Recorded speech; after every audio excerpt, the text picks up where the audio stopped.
क्या आप भी सुबह उठते ही सबसे पहले अपना पोर्टफोलियो चेक करते हैं? मार्केट आज लाल है या हरा, ये देखकर आपका मूड ऊपर नीचे होता है?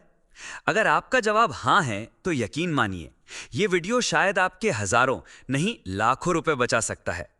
क्योंकि आज हम स्टॉक मार्केट की उन 4 जानलेवा गलतियों के बारे में बात करने वाले हैं जो 90% नए इन्वेस्टर्स करते हैं और अपना मेहनत का पैसा डुबा बैठते हैं। ये वो गलतियां हैं जिनके बारे में कोई बात नहीं करता, लेकिन आज हम इनका पर्दाफाश करेंगे। तो वीडियो आपकी इन्वेस्टमेंट की सोच को हमेशा के लिए बदलने वाली है। दोस्तों, आगे बढ़ने से पहले एक बहुत जरूरी बात। ये वीडियो सिर्फ और सिर्फ एजुकेशनल और जानकारी देने के मकसद से बनाया गया है। इसमें बताए गए किसी भी स्टॉक या कंपनी का नाम सिर्फ एक उदाहरण के तौर पर लिया गया है। यह खरीदने या बेचने की कोई सलाह नहीं है। स्टॉक मार्केट में इन्वेस्टमेंट करना रिस्की हो सकता है और कोई भी फैसला लेने से पहले अपने खुद की रिसर्च और अपने फाइनेंशियल एडवाइजर से सलाह लेना बहुत जरूरी है। आपके किसी भी प्रॉफिट या नुकसान के लिए आप खुद जिम्मेदार होंगे। तो चलिए सीधे मुद्दे पर आते हैं। आज का टॉपिक बहुत ही सीरियस है। हाल ही में मार्केट में जो उतार चढ़ाव देखने को मिला है, उसने मुझे एहसास दिलाया कि कई रिटेल इन्वेस्टर्स कुछ ऐसी बेसिक गलतियां कर रहे हैं जो स्कूल के लेवल की हैं, जिनका स्टॉक मार्केट से सीधा लेना देना भी नहीं है। ये वो 4 नियम हैं जो अगर आपको नहीं पता तो आपको मार्केट में 1 रुपया भी नहीं लगाना चाहिए, क्योंकि इनके बिना आपका बड़ा लॉस होना लगभग तय है। तो चलिए एक एक करके इन गलतियों को समझते हैं। रूल नंबर 1 और शायद सबसे कॉमन गलती, पोर्टफोलियो। हां, हम सब बनाते हैं, किसी का 5 स्टॉक्स का, किसी का 50 स्टॉक्स का। लेकिन प्रॉब्लम क्या है? हम उसे दिन में 50 बार चेक करते हैं। आज कितना ऊपर गया, आज कितना नीचे गया। चलिए मान लिया आपने अपना पैसा लगाया है, तो देखने का मन तो करता है। लेकिन असली गड़बड़ तब शुरू होती है जब आप अपने पोर्टफोलियो को निफ्टी से कंपेयर करने लगते हैं। अरे यार, आज तो निफ्टी 1% ऊपर है, लेकिन मेरा पोर्टफोलियो तो गिरा हुआ है। लगता है मैंने गलत स्टॉक्स चुन लिए। दोस्तों, अगर आप ये कर रहे हैं तो आप अपने ही पैरों पर कुल्हाड़ी मार रहे हैं। इसे ऐसे समझिए, आपका पोर्टफोलियो आपकी अपनी क्रिकेट टीम है, जिसमें आपने अपने बेस्ट खिलाड़ी चुने हैं, और निफ्टी वो इंडिया की टॉप 50 प्लेयर्स की टीम है। क्या यह जरूरी है कि जिस दिन इंडिया टीम का मैच हो उसी दिन आपकी टीम का हर खिलाड़ी सेंचुरी मारे? नहीं ना। हो सकता है आपकी टीम का कोई खिलाड़ी उस दिन रेस्ट कर रहा हो, या फिर कोई दूसरा खिलाड़ी डबल सेंचुरी मार रहा हो जो निफ्टी का हिस्सा ही नहीं है। मार्केट में 8000 से ज्यादा कंपनियां हैं। निफ्टी तो सिर्फ टॉप 50 का हाल बताता है। हो सकता है आपके पोर्टफोलियो में ऐसे क्वालिटी स्टॉक्स हों जो आज नहीं पर कल रॉकेट की तरह भागने वाले हों। लेकिन आप क्या करते हैं? निफ्टी को देखकर पैनिक में आते हैं और अपने अच्छे स्टॉक्स को बेच देते हैं। ये टोटल टाइम पास है। इससे सिर्फ आपका पेशेंस खत्म होगा और आप अच्छे स्टॉक से हाथ धो बैठेंगे।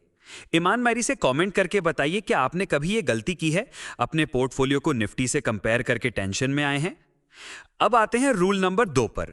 यह गलती तो रिटेल इन्वेस्टर्स का फेवरेट ट्रैप है। मैं आपके सामने 2 ऑप्शन रखता हूं। एक शेयर है XYZ, जिसका प्राइस है 5 रुपए। दूसरा शेयर है ABC, जिसका प्राइस है 5000 रुपए। आप कौन सा खरीदेंगे? सच बताइएगा, ज्यादातर लोगों का दिल उस 5 रुपए वाले शेयर पर ही आएगा, ये सोच के 5 रुपए का शेयर 10,000 रुपए तो चुटकियों में हो जाएगा, लेकिन 5,000 वाले को 10,000 होने में तो बहुत टाइम लगेगा। दोस्तों, स्टॉक मार्केट में सस्ता अक्सर सबसे महंगा सौदा साबित होता है। कोई शेयर अगर 500 रुपए से गिरकर 5 रुपए पर आया है तो उसके पीछे कोई बहुत बड़ी वजह होगी, और कोई शेयर अगर हजारों में ट्रेड कर रहा है तो उसमें जरूर कोई क्वालिटी होगी।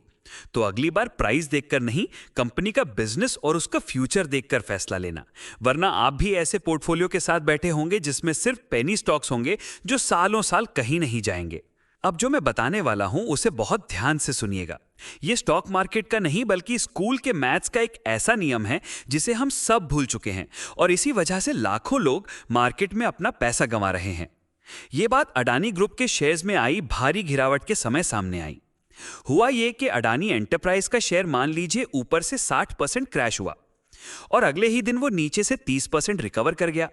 तो बहुत से लोगों ने क्या हिसाब लगाया, अरे वाह, 60% गिरा था, 30% तो रिकवर हो गया, बस अब 30% और भागेगा और ये अपने पुराने लेवल पर आ जाएगा। दोस्तों, अगर आप भी ऐसा सोचते हैं तो आप बहुत बड़ी गलतफहमी में हैं। चलिए आपको एक सिंपल उदाहरण से समझाता हूं। मान लीजिए एक शेयर है 100 रुपए का, वो 90% क्रैश हो गया, तो अब उसका प्राइस कितना हुआ? 100 माइनस 90 यानी 10 रुपए। बिल्कुल सही। अब असली खेल देखिए। अगले दिन वो 10 रुपए का शेयर 90% भागा, तो बताइए प्राइस कितना होगा? क्या वो वापस 100 रुपए हो जाएगा? नहीं, बिल्कुल नहीं। वो बनेगा सिर्फ 19 रुपए। शौक लगा ना? यही वो गणित है जो लोगों को समझ नहीं आ रहा। 100 रुपए के शेयर को 90% गिरने पर वो 10 रुपए पर आ जाता है, लेकिन उस 10 रुपए के शेयर को वापस 100 रुपए पर आने के लिए 90% नहीं बल्कि पूरे 900% भागना पड़ेगा। जी हां, आपने सही सुना, 900%।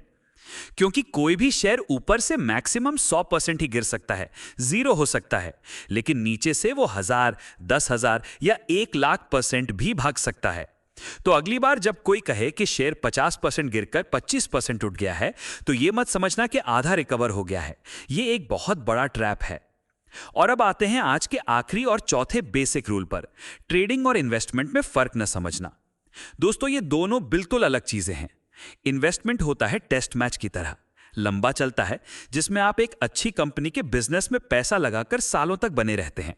और ट्रेडिंग होती है T20 मैच की तरह, तेज, शॉर्ट टर्म, जिसमें आप कुछ घंटों, कुछ दिनों या कुछ हफ्तों के लिए मोमेंटम का फायदा उठाकर पैसा बनाते हैं और बाहर निकल जाते हैं।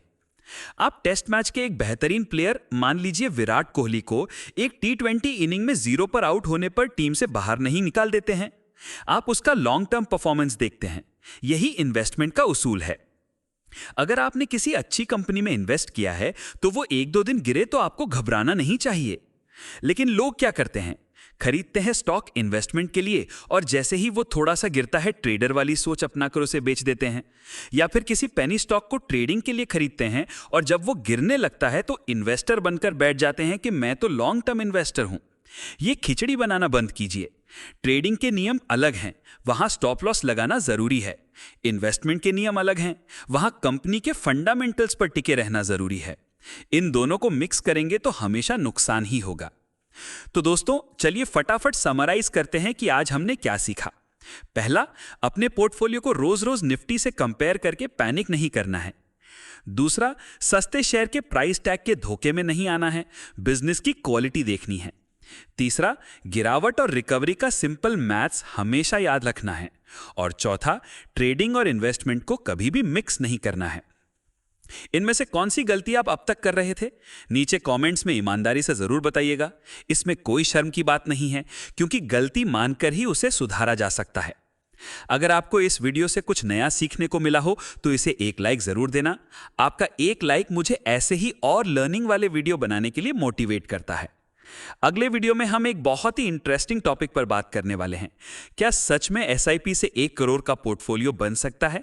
हम इसके पीछे का पूरा गणित समझेंगे, तो उस वीडियो को मिस मत करना। स्क्रीन पर आपको 2 और काम के वीडियो दिख रहे होंगे, आप उन्हें भी देख सकते हैं। मिलते हैं अगले वीडियो में, तब तक सीखते रहिए और सुरक्षित इन्वेस्ट करते रहिए। Bye bye.